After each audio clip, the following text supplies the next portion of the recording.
श्री गणेशाय नमः। श्री सरस्वती नमः। मंगलम भगवान विष्णुर् मंगलम गरुड़ध्वजा मंगलम पुंडरीकाक्षाय मंगलाय तनोहरि। सर्वमंगलमांगल्ये शिवे सर्वार्थसाधिके शरणे त्र्यंबके गौरी नारायणी नमोस्तुते।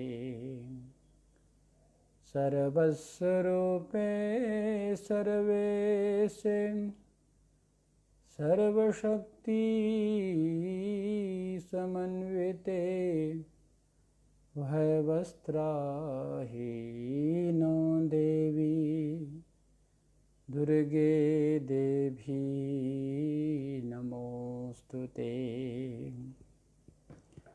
या कुन्देन्दुतुषारहारधवलां या शुभ्रवस्त्रावृता या वीणाभरदण्डमण्डितकरा या श्वेतपद्मासना या ब्रह्माच्युतशङ्करप्रभृतिभिर्देवे सदा वन्दिता सा मां पातु सरस्वतीं भगवतीं निःशेषजाड्यापहम् निःशेषजाड्यापहम्। वंशी विभूषितकरानवनीरदाभात् पीताम्बराधरनबिम्बफलाधरोष्ठान् पूर्णेन्दुसुन्दरमुखादरविन्दनेत्रात् कृष्णात् परं किमपि तत्त्वमहं न जाने।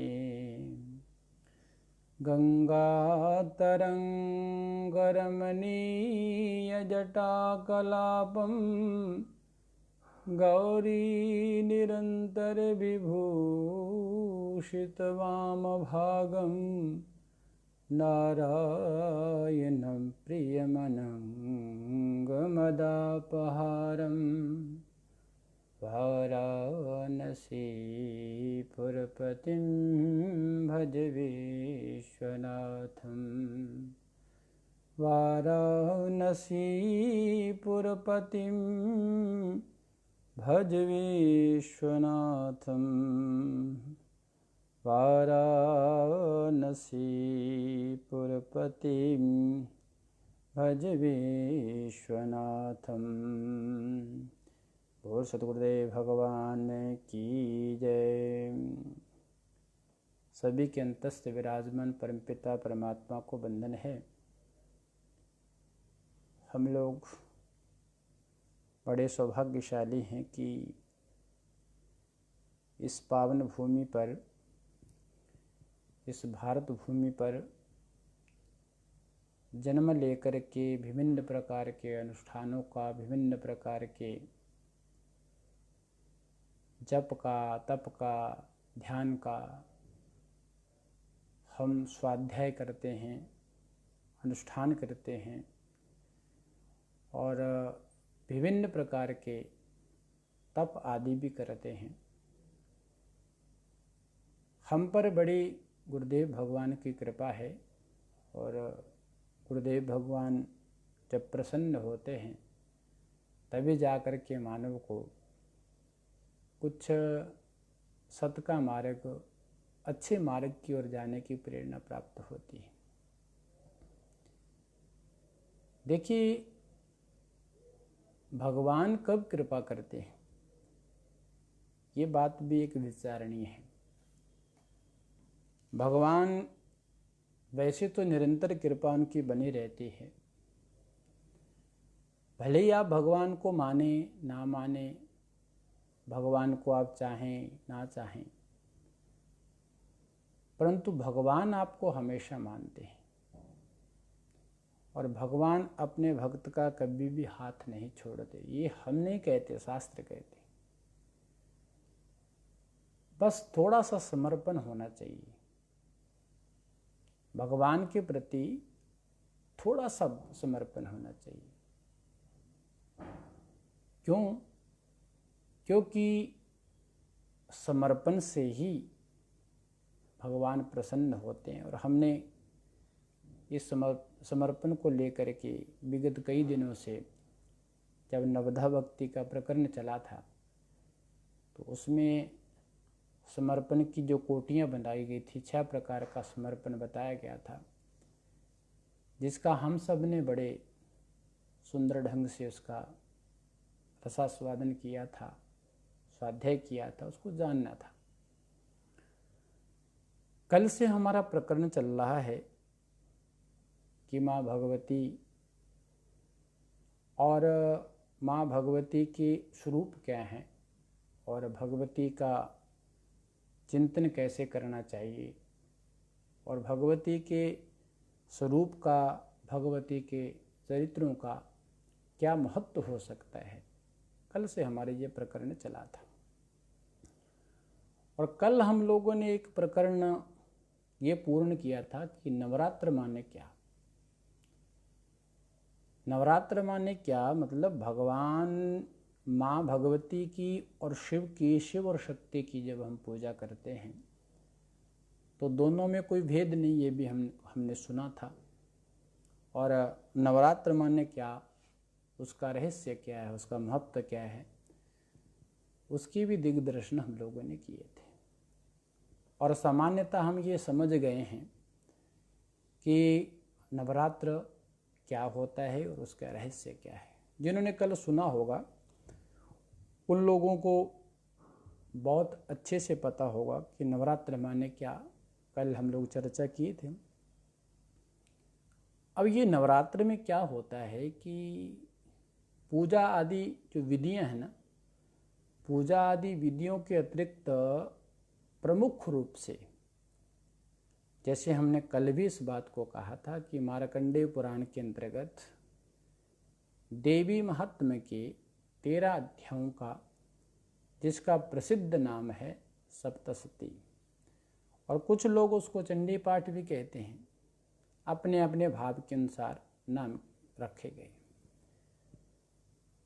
जो भावुक भक्त होगा, जो समर्पित भक्त होगा, जो शक्ति की उपासना करने वाला होगा, जो शक्ति को पाने वाला होगा, वो भक्त 9 दिनों तक या तो स्वयं उस सप्तशती का पाठ करता है। अगर वो स्वयं नहीं कर पाता तो हमारे विप्रगण हैं, ब्राह्मण हैं, उन ब्राह्मणों से माँ की पूजन, माँ का अनुष्ठान, माँ का पाठ करवाते हैं। ये हमारे नवरात्रि की विधि है। अब देखिए, नवरात्र के समय में विशेषता शारदीय नवरात्रि जो वर्तमान में चल रहे हैं,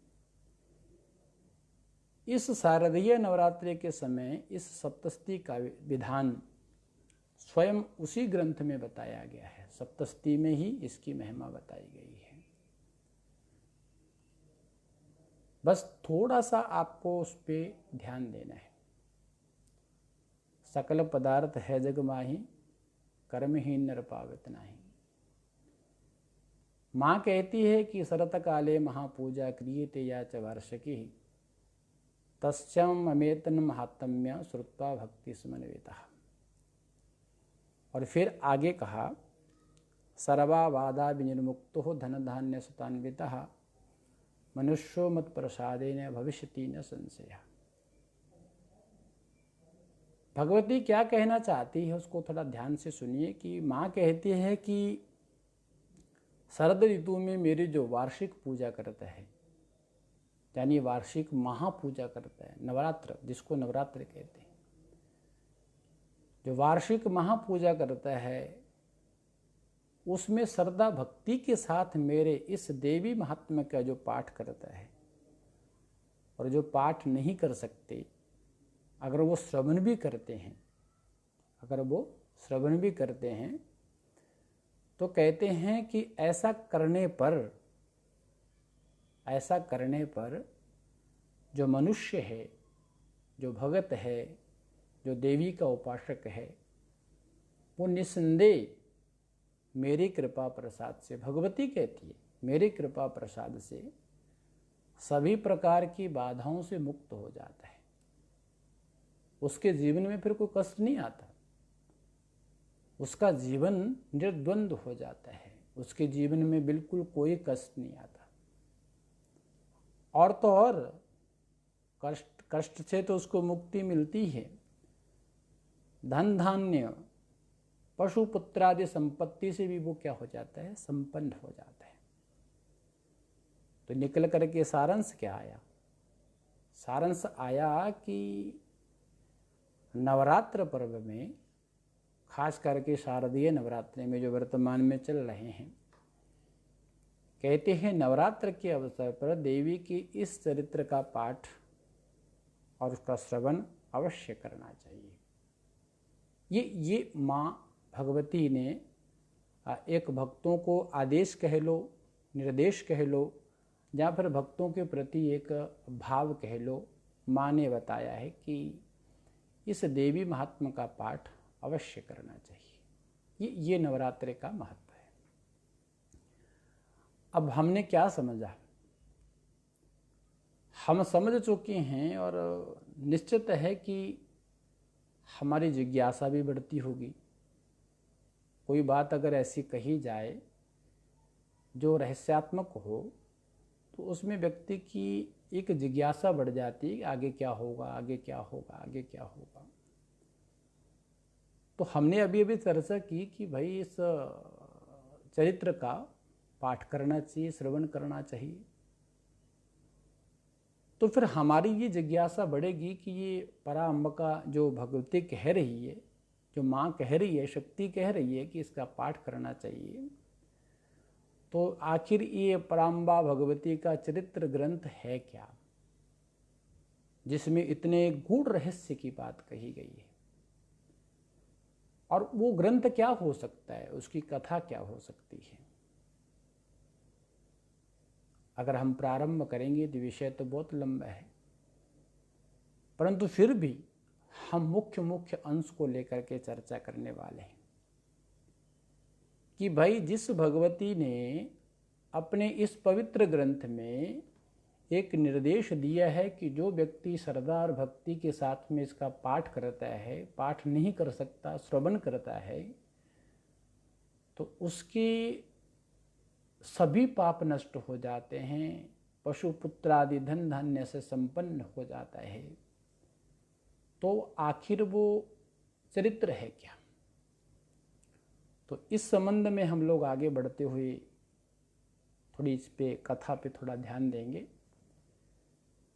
कि मार्कंडेय पुराण सभी लोग जानते हैं।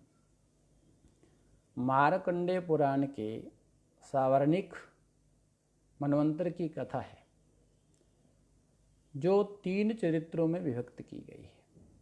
अगर किसी ने मार्कंडेय पुराण पढ़ा होगा तो वो अच्छे से समझ पाता है इस बात को। उसमें 3 चरित्रों का वर्णन आता है। कैसे, कौन कौन से चरित्र हैं, तो ध्यान से सुनिए। प्रथम चरित्र महाकाली का है, जो 1 अध्याय और 104 मंत्रों में है। अगर आप नोट करना चाहें तो कर लीजिए, क्योंकि मैं इसलिए बार बार कहता हूँ कि ये बातें पूज्य हमारे ब्रह्मज्ञानी गुरुदेव भगवान की कृपा से हम लोगों को प्राप्त हो रही है, अन्यथा हम लोगों की तो क्या वहाँ तक पहुँच भी नहीं है। तो ये जो ज्ञान है ना, जो रहस्य है, इसको प्रत्येक व्यक्ति को जान लेना चाहिए। तो कहते हैं प्रथम चरित्र महाकाली का है, जो 1 अध्याय और 104 मंत्रों में है, और द्वितीय मध्यम चरित्र महालक्ष्मी का है, जो 3 अध्याय और 155 मंत्रों में है। इसको ध्यान पूर्वक सुनना, आप पूरे सप्तशती का आपको ज्ञान हो जाएगा, ये निश्चित है। और तृतीय जो उत्तम चरित्र कहते हैं वो है महासरस्वती जी का। तो महासरस्वती जी का जो चरित्र है वो चरित्र 6 अध्याय और 441 मंत्रों में है। इस तरह अगर हम इसका जोड़ करते हैं तो जोड़ करने पर कितनी संख्या आएगी? 104, 155, 141, कुल मिलाकर के 700 बन जाते हैं। तो टोटल इन 3 चरित्रों में 700 मंत्र आते हैं, 700 मंत्रों का योग बनता है। इसीलिए इसे क्या कहते हैं? इसलिए इस ग्रंथ का नाम पड़ गया है सप्तशती। क्या? सप्तशती। और इसी का एक नाम और भी है, आप लोगों को वो भी जानना चाहिए कि इसको देवी महात्म्य में भी बोलते हैं।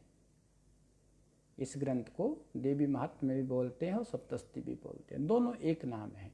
ये 700 श्लोकों का जो ग्रंथ है उसके 2 नाम हम लोगों को श्रवण होते हैं, एक सप्तशती और दूसरा जो है देवी महात्म्य। यह देवी महात्म्य जो है ना, ये चिरजीवी मुनि मार्कंडेय जी ने, चिरजीवी इसलिए कहते हैं कि मार्कंडेय जी हमेशा जीवित हैं, तो कहते हैं चिरजीवी मुनि मार्कंडेय जी ने अष्टम मनु सावरणी के पूर्व जन्म का प्रसंग लेकर के इसको गाया गया है। कैसे गाया गया है, उसमें क्या प्रसंग हो सकता है, तो उस बात को, उस प्रसंग को संक्षिप्त में हम लोग सुनना चाहेंगे। तो भी मार्कंडेय मुनि कहते हैं कि इस मनु के पूर्व में, मनु के पर पूर्व जन्म में सुरथ नामा के रूप, सुरथ राजा के रूप में भगवती की ऐसी कृपा हो गई कि इस बार वह मनवंतर का स्वामी बन गया। अब कैसे बन गया, उस कथा को थोड़ा सा ध्यानपूर्वक सुनना है, क्योंकि माँ की जिस पर कृपा होती है ना, वो व्यक्ति बहुत आगे बढ़ जाता है। क्यों? क्योंकि माँ कभी भी, पुत्र तो कपुत्र हो सकता है, माँ कभी भी कुमाता नहीं होती, माता कभी भी कुमाता नहीं होती। इसलिए पुत्र भले ही माँ को ना माने, उसकी पूजा ना करे, परंतु माँ हमेशा अपने बच्चे पर आशीर्वाद देती रहती है। तो ये कथा के पीछे का रहस्य क्या है कि वो इस मनमंत्र में स्वामी बन गए। तो सुनिए उसको। कहते हैं स्वारोचिष्ट मनमंत्र में सुरथ नाम का एक राजा था। वो राजा क्या था? बड़ा प्रतापी था, और प्रतापी होने के साथ साथ प्रजावत्सल भी हुआ था। तो राजा क्या था? प्रजावत्सल। प्रजावत्सल कहने का मतलब ये है कि जैसे गाय अपने बच्चे को पूरी अच्छी तरह से देख रेख करती है, जैसे मैंने पूर्व में कहा था कि गाय कभी भी गोबर नहीं खाती, ये ध्यान दीजिएगा। गाय कभी भी गंदगी में मुंह नहीं मारेगी, कभी नहीं, इसलिए हम उसको माँ कहते हैं, ये ध्यान देना इस बात को। गाय कभी भी अपना जो मुंह है गंदगी में नहीं मारेगी, परंतु जब बच्चा जन्म लेता है ना, तो बच्चा जब वो घास फूस से मिट्टी पर कहीं भी गिर जाए, चाहे गोबर में गिर जाए, तो गाय उसको तुरंत चाटना शुरू कर देती है। ये वत्सलता है। तो राजा कौन थे? प्रजावत्सल थे। और वह अपने शत्रुओं और जो उसके आत्मीय लोग थे, शत्रुओं और आत्मीय आमात्यादि द्वारा अपदस्थ होकर के घोर जंगल में चले गए। यानी कुछ लोग होते हैं राज्य में कुछ लोग ऐसे भी होते हैं जो राजा के खिलाफ चलते हैं, जो राजा के पीछे लगे रहते हैं। संसार में भी ऐसा बहुत होता है। अच्छे लोगों के पीछे कुछ बुरे लोग लगे रहते हैं, हमेशा लगे रहते हैं। उनको लगता है कि इनको कहाँ जा कर के हमको मौका मिले और कहाँ हम इसको नीचे गिराएं, इसका पतन हो। उसी प्रकार इस राजा के साथ में भी हुआ।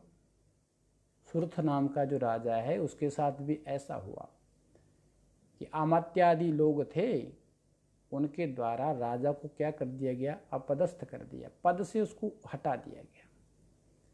जब उनको पद से हटाया तो वो घोर जंगल में चले गया। वो राजा कहाँ चला गया? घोर जंगल में चला गया। तो घोर जंगल में जब गया तो जंगल में क्या होता है?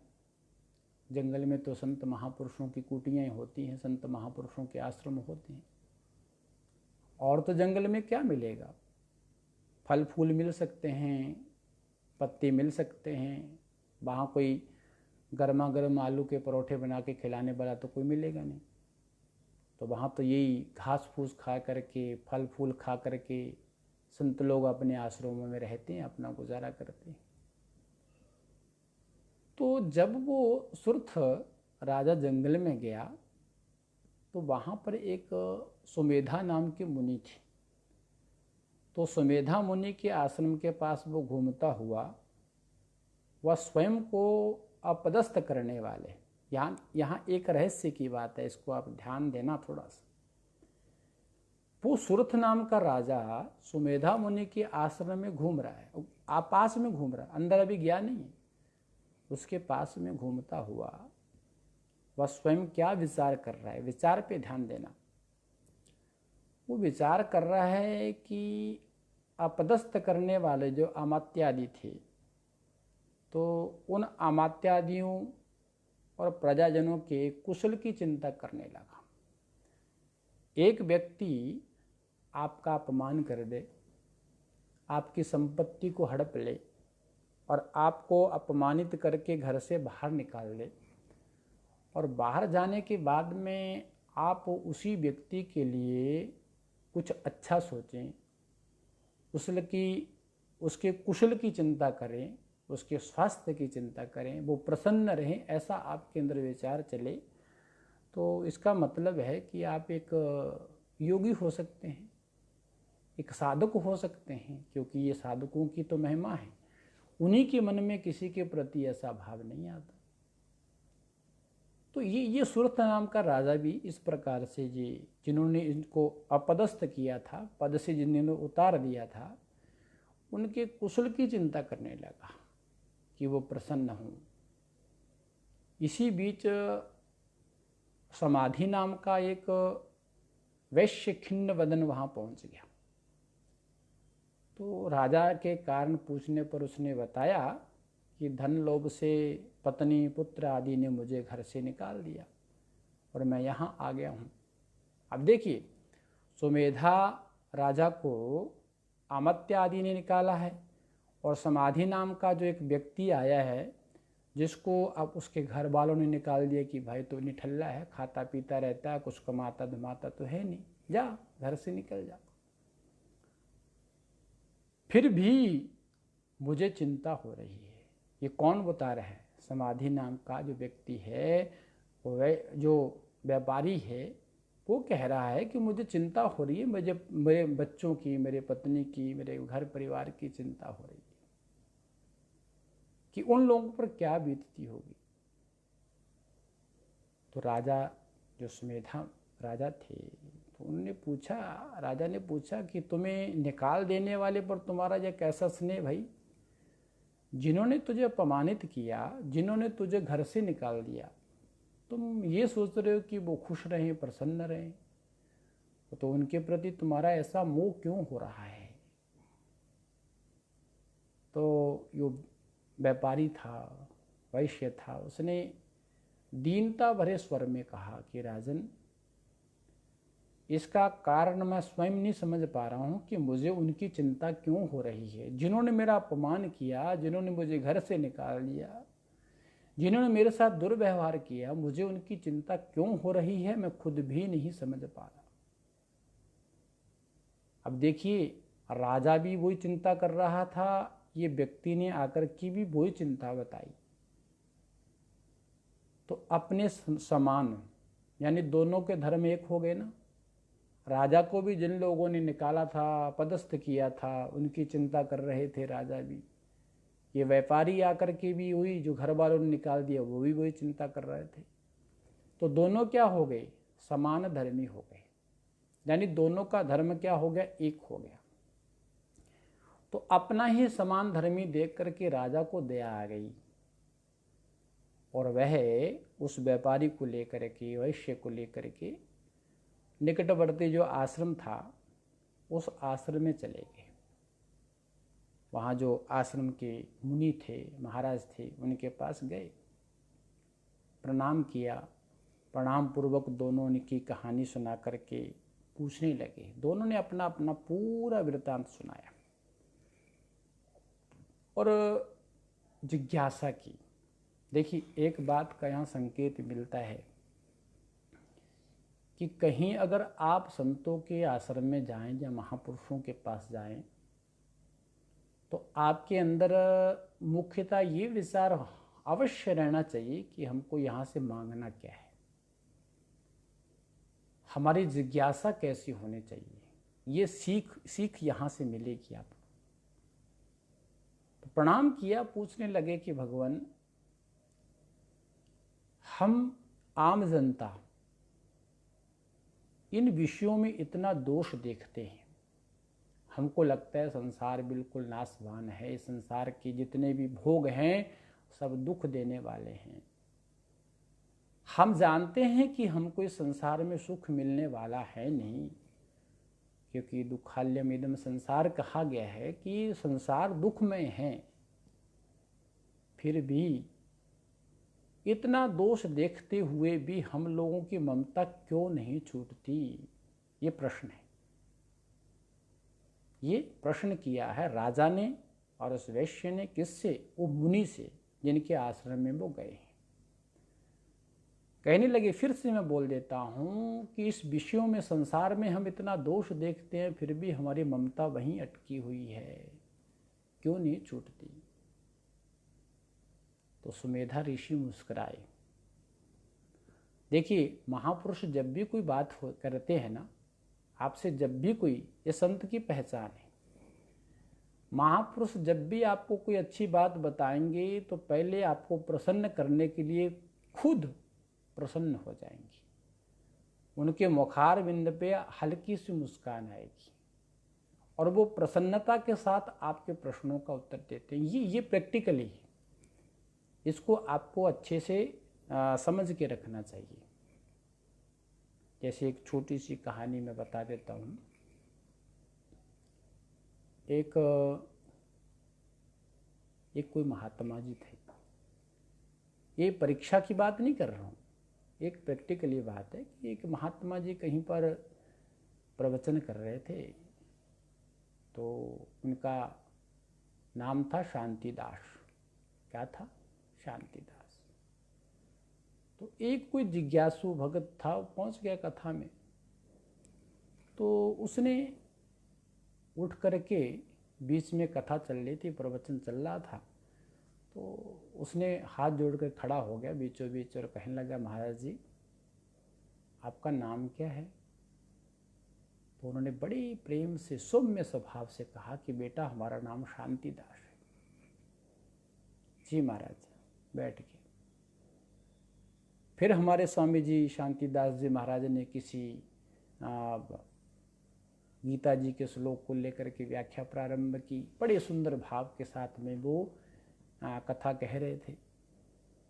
अब कथा कहते कहते बीच में फिर वो खड़ा हुआ, तो कहने लगा महाराज जी आपका नाम क्या है। तो जो पहले वाला भाव था, पहली बार जब पूछा था, उससे थोड़ा सा परिवर्तन आया। तो कहने लगे बेटा हमारा नाम शांतिदास। बैठ गया, फिर बैठ गया। फिर कथा प्रारंभ हुई, कथा चल रही थी। तो फिर उसने पूछा कि महाराज जी आपका नाम क्या है। तो महात्मा जी बोलने लगे बेटा तो बार बार पूछता है, तेरे को एक बार बता दिया कि मेरा नाम शांतिदास है। तो कहने लगे अच्छा ठीक है। फिर खड़ा होकर एक बार पूछ लिया। तो महात्मा जी को बड़ा क्रोध आया और उन्होंने क्रोध में उसको इतना डांटा कि बेचारे की एकदम हालत खराब हो गई। तो इस कथा का इस यहाँ हमारे प्रसंग से क्या महत्व है। तो मैंने पूर्व में निवेदन किया था कि जब भी हमारे महापुरुष, संत, ज्ञानी, ब्रह्म ज्ञानी जब भी हमको कोई ज्ञान देते हैं तो पहले थोड़ा मुस्कुराते हैं, ताकि आपके अंदर जो कभी कभी ऐसा होता है कि हम किसी ऐसे महापुरुष के पास जाते हैं तो हमारे अंदर बहुत सी संकोचात्मक ग्रंथियाँ ही होती हैं। हमको संकोच लगता है कि हम महाराज जी के सामने कैसे बात करेंगे, कैसे पूछेंगे, कैसी जिज्ञासा करेंगे, तो बहुत प्रकार के संकोच होते हैं। तो संत महापुरुष इसलिए मुस्कुराते हैं आपको प्रसन्न करने के लिए कि बेटा तुम अपने हमारे पास आया है, हमारा बेटा है, हमारा बच्चा है, हमारा और तुम्हारा कोई यहाँ पर संकोच करने की बात नहीं है। जो तुम चाहो मांग सकते हो, जो तुम चाहो सुन सकते हो, जो तुम्हारी जिज्ञासा हो उसको बोल सकते हो। तो इसलिए संत लोग आपको निर्भय करने के लिए मुस्कुराते हैं। तो सुमेधा ऋषि ने कहा कि राजन यह सब माह माया का प्रभाव है कि इस संसार के विषयों को देखते हुए भी हमारी उससे आसक्ति छूटती नहीं।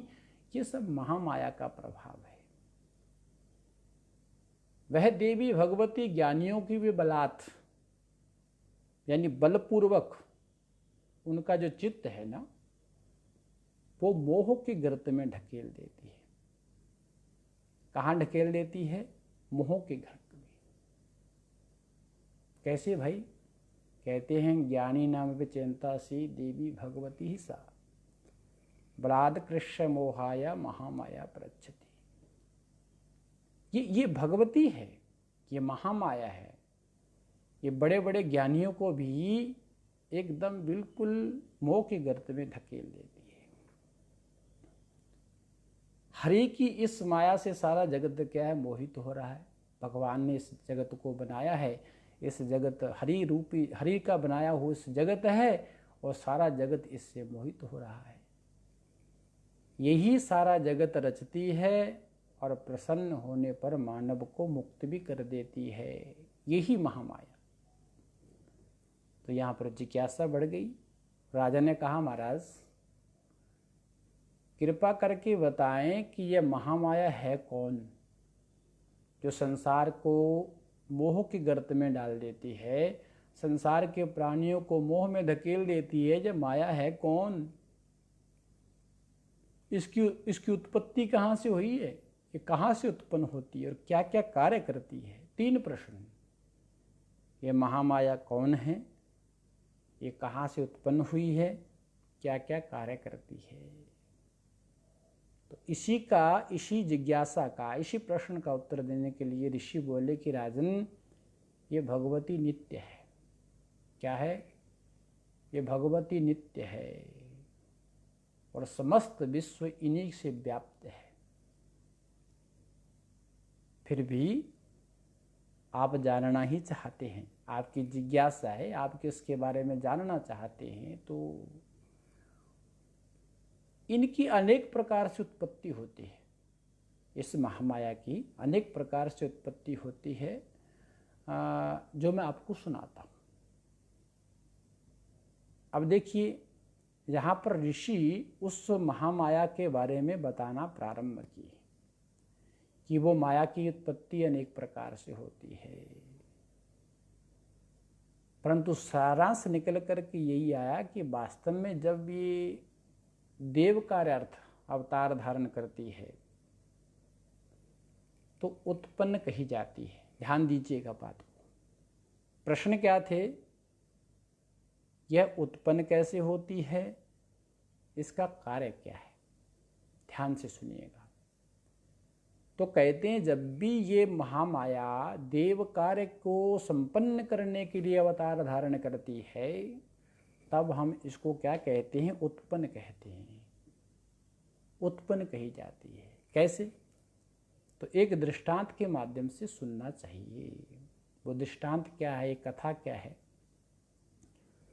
तो ऋषि कह रहे हैं कि एक समय की बात है कि जब इस संसार में कुछ नहीं रह जाता, ये धरती समुद्र सब समुद्र में लीन हो जाती है, चारों तरफ जल ही जल होता है, जिसको हम लोग महाप्रलय बोलते हैं। तो उस महाप्रलय में भगवान विष्णु समुद्र की शेष शैया पर योग निद्रा ले रहे थे। एक समय की बात है।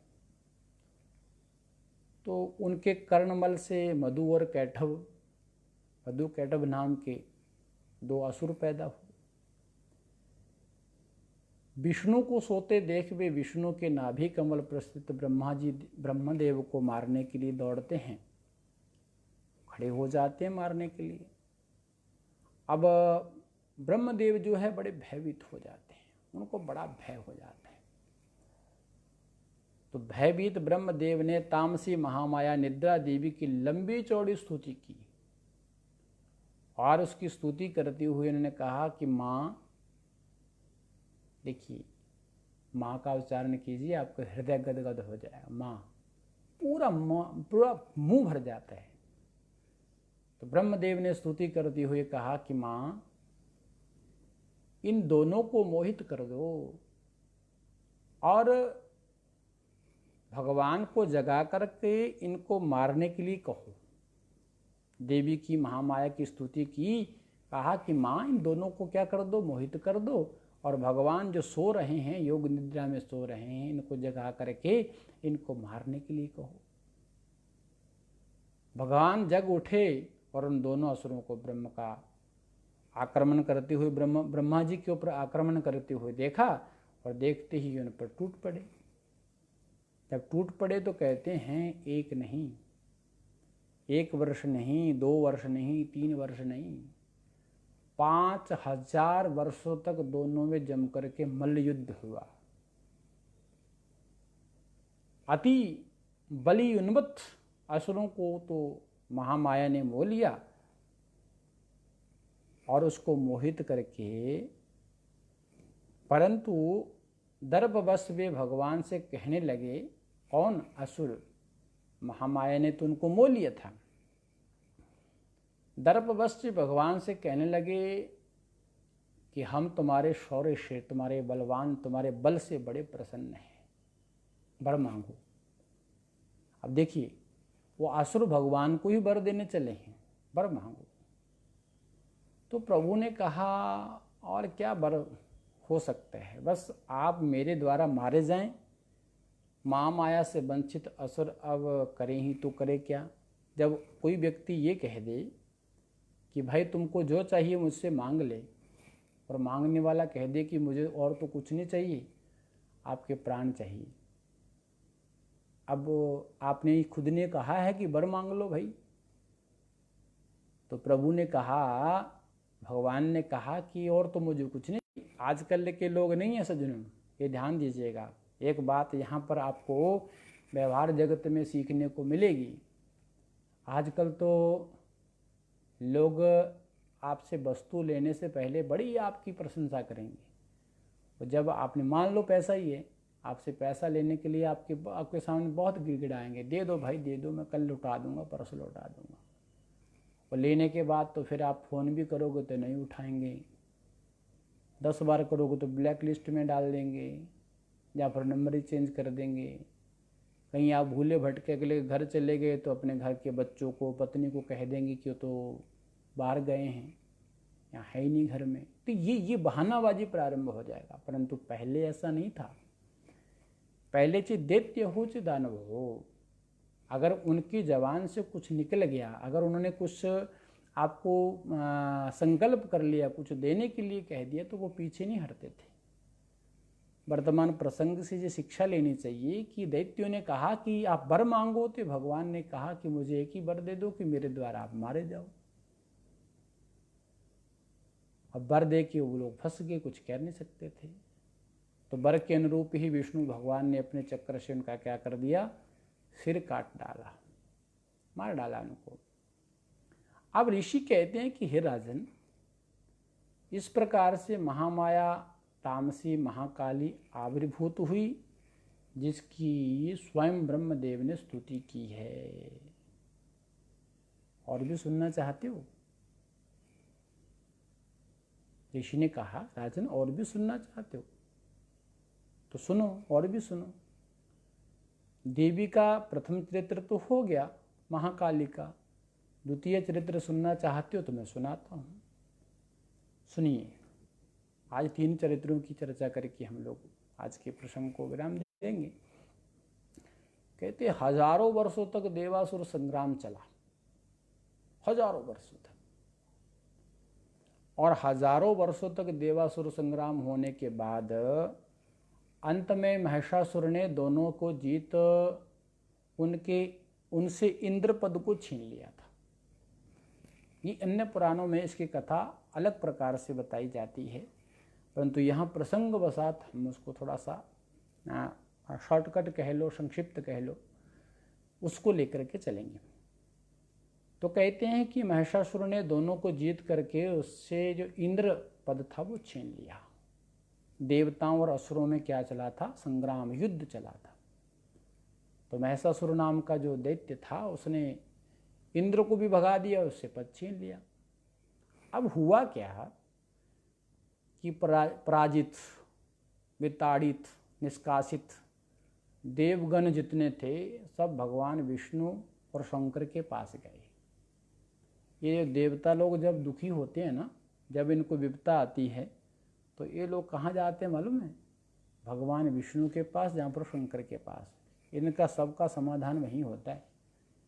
तो जब यहाँ पर सभी महिषासुर आदि ने जब इनसे पद छीन लिए, भगा दिए इनको, तो कहाँ चले गए? भगवान विष्णु के पास और शंकर के पास गए। वहाँ पहुँचे और महिषासुर द्वारा की गई अपनी सारी दुर्गति बता करके उनके वध के लिए प्रार्थना करने लगे कि प्रभु, उन्होंने मुझे बहुत तंग किया, मुझे बहुत मारा, आप उनका वध करके हमको हमारा जो पद है वापस दिलवाइए। तो अब देवताओं की ये दुर्दशा देख करके, देवों की ये दुर्दशा देख करके और उनका वृतांत सुन करके शिव और विष्णु अत्यंत क्रोधित हो गए। उनको बड़ा क्रोध आया। जब क्रोध आया तो दोनों के मुख से तेज निकला। जब तेज निकला तो यह देख करके तदनुसारी शक्रादि अन्य से सभी देवों के शरीर से भी तेजांश निकलने लगा। जितने वहाँ देवता थे सबके शरीर से तेज निकलने लगा। अब वो सारा तेज एकीभूत हो गया और उससे नारी रूप में महाशक्ति आविर्भूत हो गई। और उस महाशक्ति को सभी देवों ने अपने अपने आयुध सौंप दिए। यानी अपने अपने जो उनके पास में ब्रह्मास्त्र आदि आदि हथियार थे, या जो भी भाला तलवार जो भी था, वो सब कुछ सौंप दिया। यानी अपनी सारी शक्ति उसको दे दी। अब ये महाशक्ति सिंह पर आरूढ़ होकर के उस देवी ने जो महानाद किया तो सारा विश्व क्षुब्ध हो गया, हाहाकार मच गई। महाशक्ति द्वारा अपने मनोरथ पूर्ति की संभावना से देवगण हर्ष विमोर हो गए। उनको लगा कि ये अभी देवी महाशक्ति गई है तो निश्चित हमारा कल्याण होगा और हमारा जो राज्य हमसे छीना गया है असुरों के द्वारा हमको वापस मिलेगा। अब इधर क्या हुआ? इधर महानाद की यह प्रक्रिया देख, अरे ये क्या है, अचंभित हुई। मैं जिधर भगवती खड़ी थी उस और महिषासुर अपने असुरों के साथ दौड़ पड़ा। जब शंख की ध्वनि सुनी, महानाद की ध्वनि सुनी तो उस तरफ दौड़ पड़ा। फिर क्या था? देवी और असुरों के बीच में युद्ध छिड़ गया। देवी ने भी प्रहार करना प्रारंभ किया, असुरों ने भी प्रहार करना प्रारंभ किया। महिषासुर का सेनापति चिक्षुर भी रथ, हाथी, घोड़े, पदादि चतुरंग सेना, यानी 4 प्रकार की सेना। कौन कौन सी? रथ है, हाथी है, घोड़े हैं, पदाती।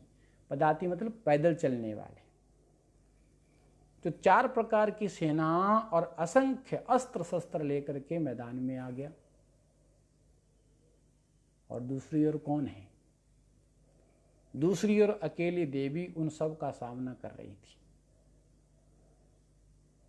देवी का सिंह जिस पर सवार थी मां,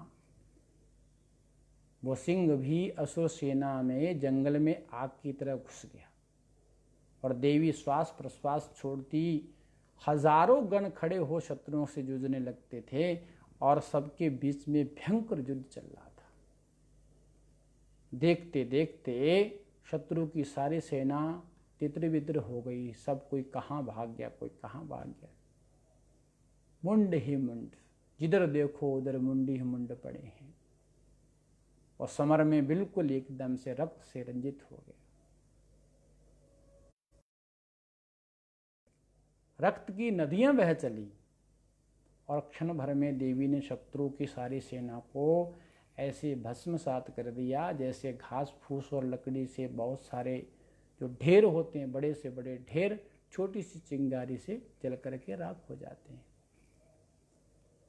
अब देव असुरों का सेनापति चिक्षुर देवी के सामने आकर के खड़ा हुआ। देवी और सेनापति में जमकर के युद्ध हुआ और कुछ ही देर में भगवती ने उसका भी सफाया कर दिया। अब क्या था?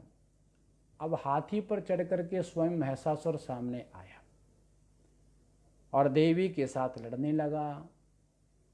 देवी ने क्षण भर में उसकी शक्ति, पल आदि सभी शस्त्र अस्त्र काट डाले। उसकी सारी सेना भी कट गई। अब क्या हुआ? चिढ़ गया महिषासुर। क्या हुआ? चिढ़ गया। चिढ़ करके असुर महेश कहने का मतलब भैंसा, उसने भैंसे का रूप धारण कर लिया। और वो क्या हुआ? गणों को सताने, देवी के जितने भी गण थे सबको सताने लगा। प्रमथादि गणों को गिरा करके वह सिंह की ओर दौड़ा तो सिंह पर पहाड़ उठा करके फेंकने लगा। मेघों को खंड खंड करके गिराने लगा। पूंछ फटका कर पृथ्वी को जलाप्त व विद्ध करने लगा। चारों तरफ उसने पूरा माहौल ही बिल्कुल बदल दिया। इस प्रकार पूरे क्रोध से असुरों को अपने पर टूटते देख देवी ने पांस फेंक करके जो उसे बांधा तो वह महेश का रूप त्याग सिंह बन गया, शेर बन गया। जो ही देवी उसकी ओर दौड़ी त्यों ही एक खड्गधारी पुरुष बन गया, यानी रूप बदलता रहा। और वो खड्गधारी पुरुष बन करके मां के सामने खड़ा हो गया। अपना सिक्का जमाने के लिए असुर प्रतिपल रूप परिवर्तन करने लगा। फिर भी दाल नहीं गलती। फिर भी दाल ना गलती देख करके पुनः महेश बन करके अपनी भयानक गर्जना से विश्व को क्षुब्ध करने लगा। अब तो माता से सहा नहीं गया। अति हो गई ना। अति सर्वत्र ब्रजेत कहते ना, जब अति हो जाए तो उसका वर्जन कर देना चाहिए। अब तो माता को सहा नहीं गया, भी अत्यंत क्रोधाविष्ट होकर के बोली, ए मूढ़, क्षण भर ठहर ले, गर्ज ले। जब तक मैं मधु ना पी लूं तब तक जितना गर्जना गर्ज ले। जब तुझे मार डालूंगी ना तो ये देव लोग ही गरजेंगे, तू नहीं गरजेगा। जब तक मैं मधु पी रही हूं तब तक तुझको जितना गरजना है उतना गरज ले, जितना चिल्लाना चिल्ला ले। क्षण भर में देवी उछल करके असुर पर चढ़ गई और पैरों से उसे लथेड़ करके दबा करके कंठ में शूल दे मारा। बोल जगत जननी माता की जय। फिर भी जब वह हतोत्सात नहीं हुआ तो देवी ने अपने महान असी से उसका सिर काट डाला। और असुरों में क्या हो गया? हाहाकार मच गई कि हमारा तो भाई मुखिए चला गया। और देवगण प्रसन्न हो गए। सुरगण भगवती की स्तुति करने लगे, गंधर्वगण गुणगान करने लगे और अप्सराएं प्रमोद नृत्य करने लगी। जब इंद्रादि सभी देव नतमस्तक होर करके अष्टविध सात्विक भावों से भगवती की तरह तरह से स्तुति करने लगे, तो इसका भाव है कि जिसको हम लोग, आपने देखा होगा चतुर्थ अध्याय में शक्रादि स्तुति है, चतुर्थ अध्याय में शक्रादि स्तुति है। अंत में उन्होंने क्या कहा कि देवो वर मांग लीजिए, देवी ने कहा कि देवो वर मांग लीजिए। तो देवताओं ने कहा आपने सब कुछ ही तो दे दिया, बाकी क्या बचा है? जो इस महिषासुर का वध कर दिया है, इन असुरों को आप असुरों का संहार कर दिया, और हमको क्या चाहिए? इनका वध कर डाला, इनको मार डाला। फिर भी यदि आप वर देना चाहती हो तो बस यही वर दें कि जब जब हम आपका स्मरण करें तब तक आप हमारी आपदाएं दूर कर दें। साथ ही जो मानव, हम ही नहीं, देवता नहीं भाई, सिर्फ ये मत सोचना कि देवता ने अपने लिए कहा, कहते हैं साथ साथ जो मानव हम लोगों द्वारा की गई आपकी इस स्तुति का, यानी चतुर्थ अध्याय की जो शक्रादि स्तुति है उसका पाठ करे, उसका भी धन धान्य पशु पुत्र सारा आदि संपदा, जो भी संपदाएं हैं वो बढ़ जाएं, वो एकदम से बिल्कुल संपन्न हो जाए, शक्ति संपन्न हो जाए, संपत्ति संपन्न हो जाए। भगवती भद्रकालीन तथस्तु कह करके वही अंतर्धान होगी। तो यहाँ पर एक संकेत आप लिख लीजिए, आप सप्तशती का पाठ करें तो उसमें चतुर्थ अध्याय में जो शक्रादि स्तुति है, शक्रादि असुरगुणानि वीरे तस्मिंदरात्मनि सुरारि बलीच देव्या आदि जो पाठ है उसको आपको करना चाहिए, शक्रादि स्तुति का पाठ अवश्य करना चाहिए। तो अब आगे क्या हुआ कि सुमेधा मुनि ने कहा कि राजन, देवों के शरीर से भगवती की यह उत्पत्ति और उनके कार्य आपको सुना दिए। अब जो तृतीय जो उत्तम चरित्र है वह भी सुन लो, क्योंकि तीनों चरित्रों का पाठ अगर आप सुन लेते हो, तीनों चरित्रों की महिमा अगर आप सुन लेते हो तो आपका एक पूरा सप्तशती का पाठ हो जाता है, पूरा सप्तशती का एक पाठ हो जाता है। तो अब सुमेधा मुनि जी कह रहे हैं कि राजन, उस तृतीय उत्तम चरित्र को भी आपको सुनना चाहिए। सुने, क्या है वो? कहते हैं प्राम्बा भगवती शुंभ निशुंभ दैत्य के वध तथा देवों की रक्षार्थ किस तरह हेमवती गौरी के शरीर से निकली और किस किस प्रकार उन्होंने अनेक दैत्यों का नाश किया, उसको भी सुनना चाहिए।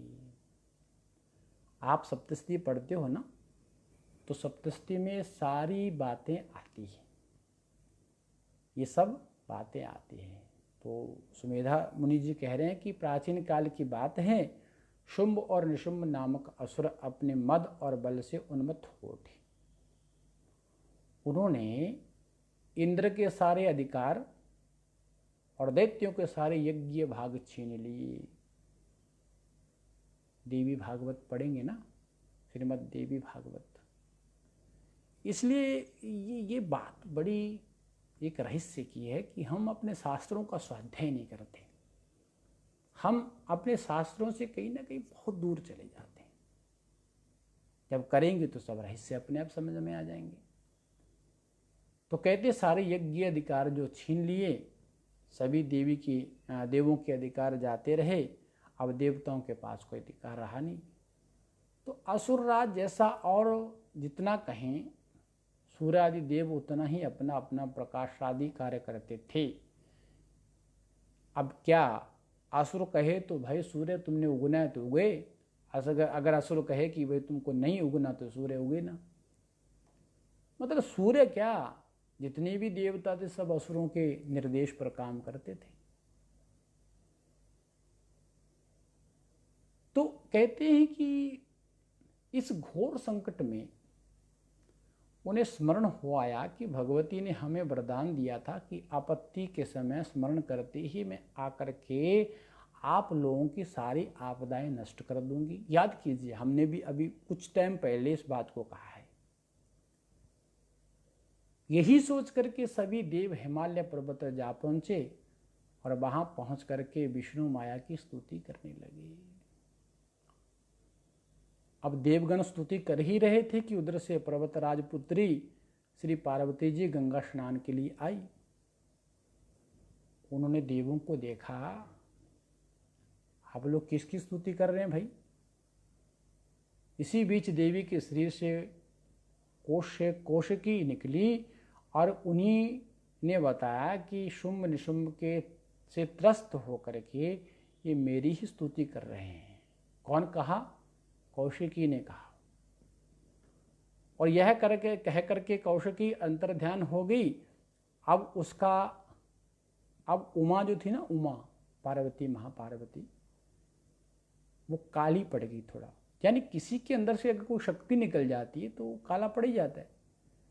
तो माँ थोड़ा सा काली पड़ गई, इसलिए उसका काली पड़ने के कारण ना वहाँ पर माता जी का नाम पड़ गया कालिका।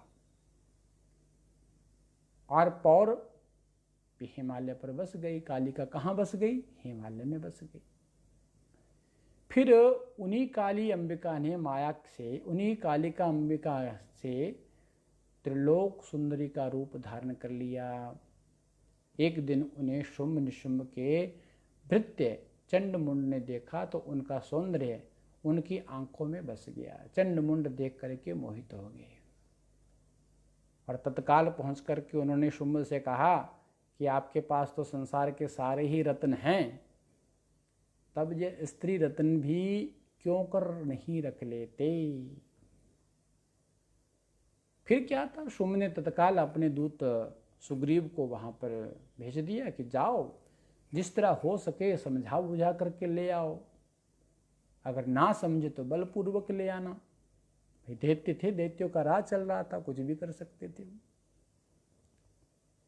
दूत पहुंचा और त्रिलोक सुंदरी से कहने लगा कि देवी, शुंभ ने मुझे यह कह करके भेजा है कि संसार के सारे रत्न मेरे अधीन हैं, मेरे सिवा किसी के पास कुछ नहीं है, और तुम स्त्री रत्न हो, इतनी सुंदर हो, इसलिए मेरे साथ मेरे भाई निशुंभ के साथ ब्याह कर लो, निश्चय ही परमेश्वर की भागनी बन जाओगी। देवी ने कहा, दूत तुम ठीक कह रहे हो, पर मैंने एक प्रण ले रखा है। प्रण क्या है? कि जो मैंने एक प्रण जो कर लिया है कि संसार में जो मुझे युद्ध में जीत लेगा, मेरा दर्प दमन करेगा, जो मेरे समान बली होगा, उसी के साथ मैं विवाह करूंगी। इसलिए शुंभ या निशुंभ कोई भी आए और मुझे जीत करके ले जाए, मेरा पानी ग्रहण कर ले, मुझे कोई आपत्ति नहीं। पर मेरा जो प्रण है कि मुझसे पहले युद्ध करना पड़ेगा। दूत ने कहा, देवी इतना गर्व मत करो, इतना अभिमान मत करो। संसार में कौन ऐसा है जो शुंभ के सामने खड़ा हो सकता है? इसलिए कहता हूं कि सीधे से शुंभ निशुंभ के पास चले जाओ, अन्यथा अपमानित होकर के जाना पड़ेगा। तो देवी ने कहा, मानती हूं कि दोनों असुरराज महाबली हैं, पर मैं क्या करूं? भले मुझे जीत करके ले जाए, मुझे कोई इसमें कोई फर्क नहीं पड़ता, परंतु मैं चाहती हूं कि मेरा प्रण ना टूटे। मैंने जो प्रण ले रखा है उस प्रण की रक्षा हो जाए, जो मैंने प्रतिज्ञा कर रखी है उसकी प्रतिज्ञा की रक्षा हो जाए। तुम जाओ और दैत्यराज से कह दो, वो जैसा चाहें वैसा करें। अब उस दूत को बड़ा क्रोध आया। आक्रुद्ध दूत ने जाकर के दैत्यराज को सारी बातें सुना दी। अब उनको भी बड़ा क्रोध आया। बिगड़ कर उसने सेनापति धूम्रलोचन से कहा कि अपनी सेना ले जाओ और केस पकड़ के उसको लेके आओ, खींच करके लेके आओ, जबरदस्ती लेके आओ। तो ये देव यज्ञ गंधर्व जो भी उसका रक्षक हो उसको मार डालो।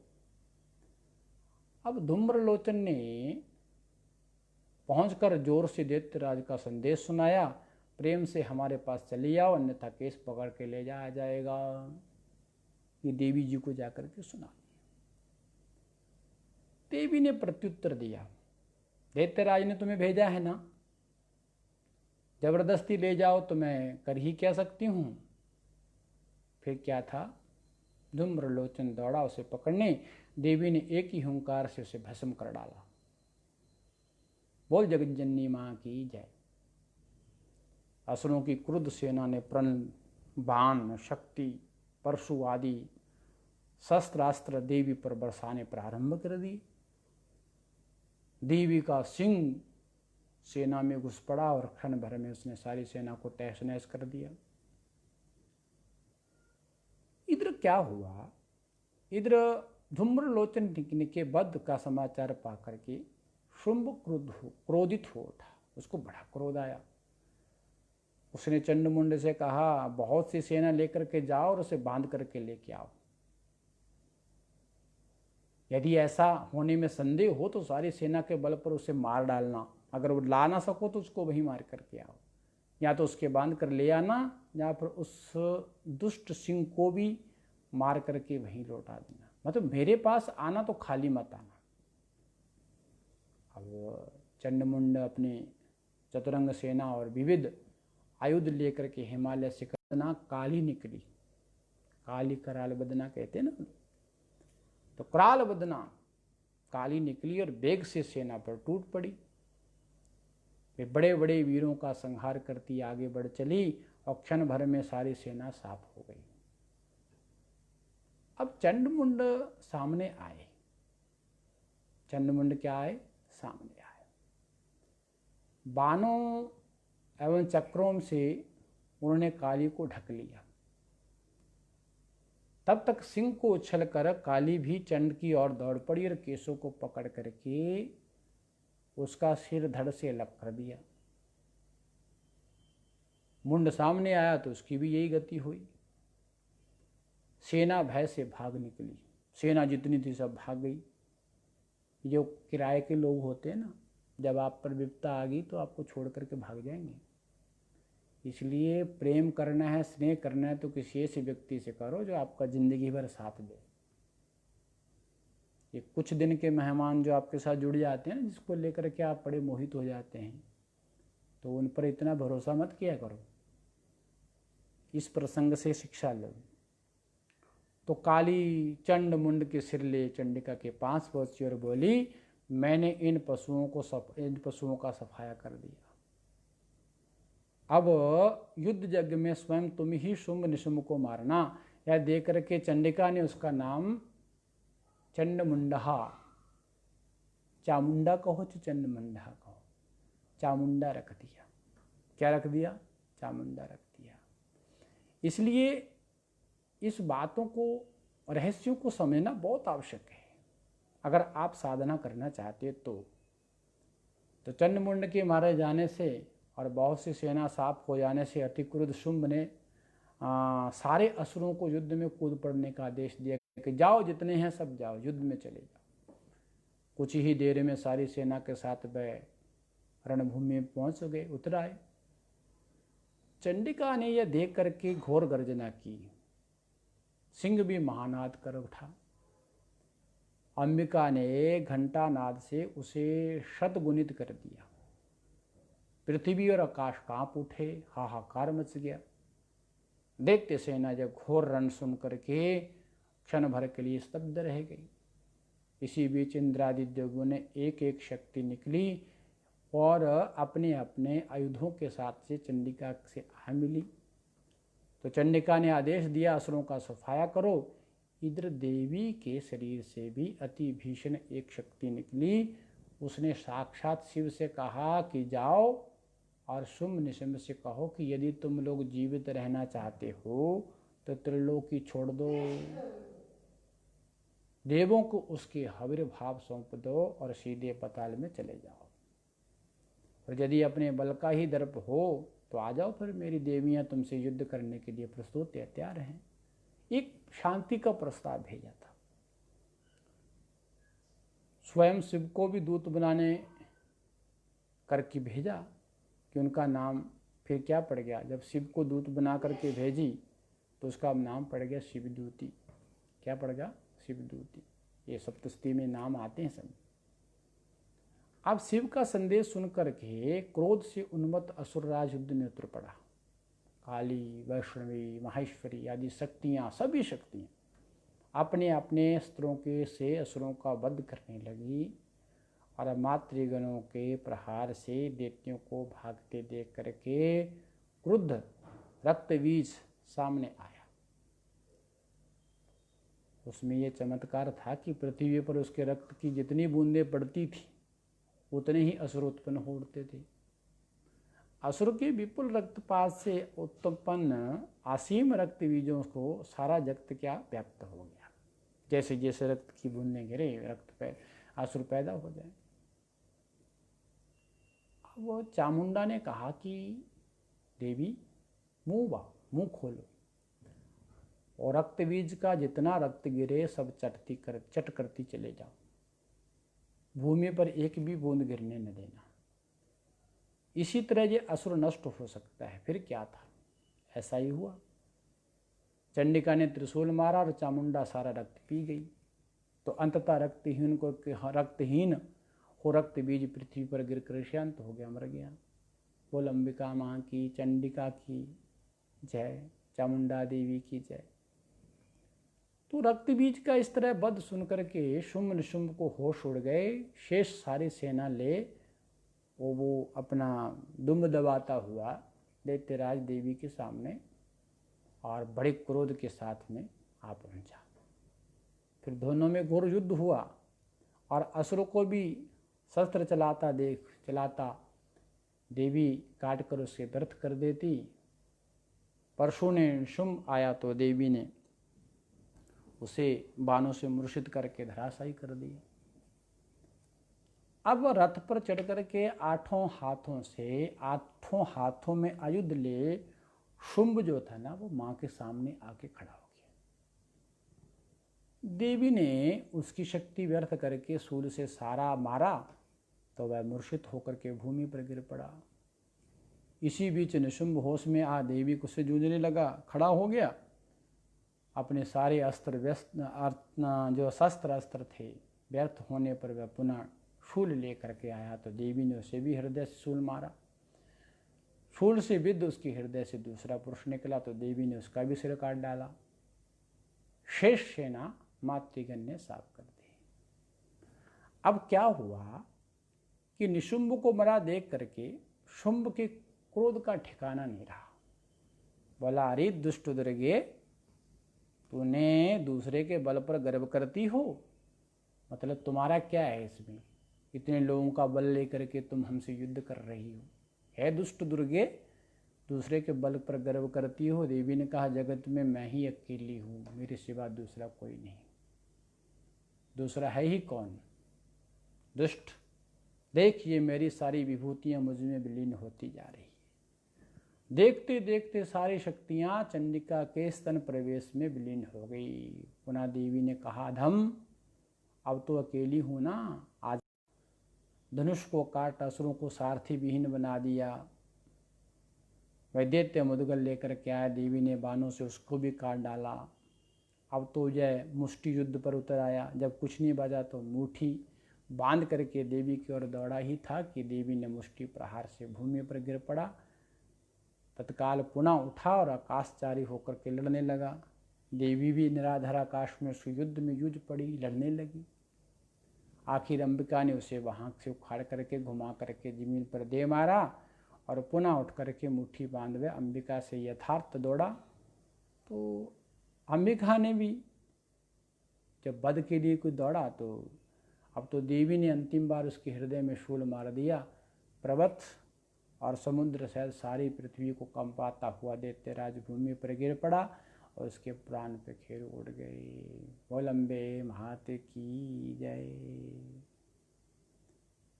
अब दुरात्मा असुर के मारे जाती ही जगत में आनंद की लहर दौड़ गई।